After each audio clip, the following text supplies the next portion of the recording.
गणेश केतू आहे आणि मी 6वी इयत्तेत शिकत आहे. नमस्कार, माझे नाव श्रेया केतन वर्तक आहे आणि इयत्ता 7वी शिकत आहे. नमस्कार, माझे नाव सिद्धेश शर्मा आहे आणि मी इयत्ता 6वी शिकत आहे. नमस्कार, माझे नाव प्रियेश प्रसाद आहे आणि मी इयत्ता 6वी मध्ये शिकत आहे. आम्ही सर्व सुंदर समुद्रकिनारा असलेल्या निसर्गरम्य अशा मुरुड जंजिरा येथे राहतो. आमच्या गावामध्ये वेगवेगळ्या जातीचे लोक राहतात आणि ते त्यांचे पारंपरिक व्यवसाय करीत असतात, जसे की नारळाच्या शोभेच्या वस्तू बनवणे, तसेच स्वयंपाकघरातील भांडी, चूल, खेळणी इत्यादी. अशा प्रकारच्या वस्तू बनवल्या जातात, परंतु या स्थानिक लोकांना अशा पारंपरिक व्यवसायातून म्हणावा तसा आर्थिक फायदा होत नाही. ही एक समस्या आहे.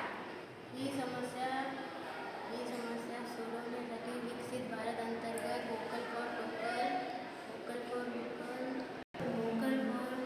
म्हणजे स्थानिक उत्पादनांना प्रोत्साहन द्या हा कार्यक्रम केला आहे. येथे स्थानिक लोकांच्या विविध वस्तूंना बाजारपेठ मिळवून देणे हा त्यामागचा उद्देश आहे. येथे आम्ही मातीपासून वेगवेगळ्या शोभेचे वस्तू व चूल बनवले आहे व त्यावर आकर्षक असे रंगकाम केले आहे. आमचं गाव हे पर्यटन केंद्र असल्यामुळे येथे अनेक पर्यटक येत असतात.